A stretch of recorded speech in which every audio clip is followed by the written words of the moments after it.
हर हर महादेव। जय श्री शंकर भक्तों, आइए सुनते हैं रविवार व्रत की कथा। रविवार के व्रत की तरह ही इस व्रत की कथा भी बहुत ही रोचक है। प्राचीन काल में एक नगर में एक वृद्धा रहा करती थी। उनका नियम था कि वह हर रविवार घर आंगन को गोबर से लीप करके भोजन तैयार करती थीं और सूर्य देव को भोग लगाकर ही स्वयं भोजन ग्रहण करती थीं। ऐसा व्रत करने से उसका घर अनेक प्रकार से धन धान्य से परिपूर्ण था। श्री हरि की कृपा से घर में किसी भी प्रकार का विघ्न या दुख नहीं था। सब प्रकार से घर में आनंद ही रहता था। इस तरह कुछ दिन बीत जाने पर उसकी एक जो पड़ोसन थी, उसकी गौ का गोबर वह वृद्धा रोजाना लाया करती थी। वह विचार करने लगी कि यह वृद्धा सर्वदा मेरे गौ का गोबर ले जाती है, इसीलिए अपनी गौ को घर के भीतर बांधने लग गई।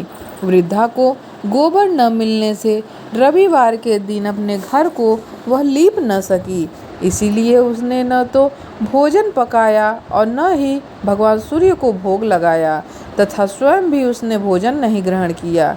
इस प्रकार उसने निराहार व्रत किया।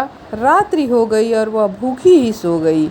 रात्रि में भगवान ने उसे स्वप्न दिखाया और भोजन न बनाने तथा उनको भोग न लगाने का कारण पूछा। वृद्धा ने गोबर न मिलने का कारण सुनाया। तब भगवान ने कहा कि माता, हम तुमको ऐसी गौ देते हैं जिसमें सभी इच्छाएं पूर्ण होती हैं, क्योंकि तुम हमेशा रविवार को गौ के गोबर से लीप करके भोजन बनाकर मेरा भोग लगाकर खुद भोजन ग्रहण करती हो। इससे मैं तुमसे अति प्रसन्न होकर तुमको वरदान देता हूँ। निर्धन को धन और बाँझ स्त्रियों को पुत्र देकर दुखों को दूर करता हूँ तथा अंत समय में मोक्ष मैं देता हूँ। स्वप्न में ऐसा वरदान देकर भगवान तो अंतर्ध्यान हो गए और बुढ़िया की आँख खुली तो वह देखती है कि घर के आंगन में एक अति सुंदर गौ और उसका बछड़ा बंधे हुए हैं। वह गाय और बछड़े को देखकर अति प्रसन्न हुई और उसको घर के बाहर बांध दिया और वहीं उसको खाने का चारा डाल दिया। जब उसकी पड़ोसन वृद्धा ने घर के बाहर एक अति सुंदर गौ और बछड़े को देखा तो द्वेष के कारण उसका हृदय जल उठा और उसने देखा कि गाय ने सोने का गोबर किया है, तो वह उस गाय का गोबर उठा ले गई और अपनी गाय का गोबर उसकी जगह रख गई। वह नित्य प्रति ऐसा ही करती रहती थी और सीधी साधी बुढ़िया को इस बात की खबर नहीं होने दी। तब सर्वव्यापी ईश्वर ने सोचा कि चालाक पड़ोसन के कर्म से वृद्धा ठगी जा रही है, तो ईश्वर ने संध्या के समय अपनी माया से बड़े जोरों की आंधी चला दी। वृद्धा ने आंधी के भय से अपनी गौ माता को घर के भीतर बांध लिया। प्रातःकाल जब वृद्धा ने देखा कि गौ ने सोने का गोबर दिया तो उसके आश्चर्य की सीमा न रही और वह प्रतिदिन अपने गैया को घर के भीतर ही बांधने लग गई। उधर पड़ोसन ने देखा कि बुढ़िया गऊ को घर के भीतर बांधने लगी है और उसका सोने का गोबर उठाने वाला दांव अब तो नहीं चल रहा है, तो वह ईर्ष्या और डाह से जल उठी और कुछ उपाय न देखकर उस पड़ोसन ने उस देश के राजा की सभा में जा कर के उनसे कहा, महाराज, मेरे पड़ोस में एक वृद्धा के पास ऐसी गैया है जो आप जैसे राजाओं के ही योग्य है। वह नित्य सोने का गोबर देती है। आप उस सोने से प्रजा का पालन कर सकते हैं। वह वृद्धा इतने सोने का आखिर करेगी क्या?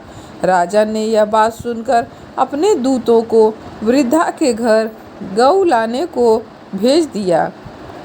वृद्धा प्रातः ईश्वर का भोग लगा भोजन ग्रहण करने जा रही थी कि राजा के कर्मचारी गऊ खोल करके ले गए।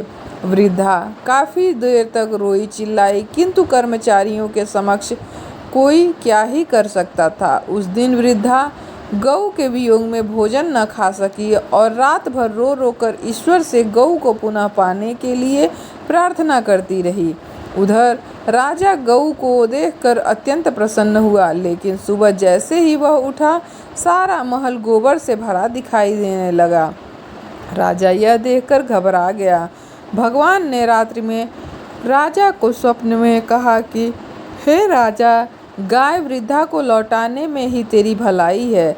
उसके रविवार व्रत से मैं प्रसन्न होकर मैंने उसे यह गाय दी थी। प्रातः होते ही राजा ने बुढ़िया को बुलाकर बहुत से धन के साथ सम्मान सहित गौ और उसका बछड़ा लौटा दिया। उसकी पड़ोसिन को बुलाकर उचित दंड दिया गया। इतना करने के बाद राजा के महल से गंदगी दूर हुई।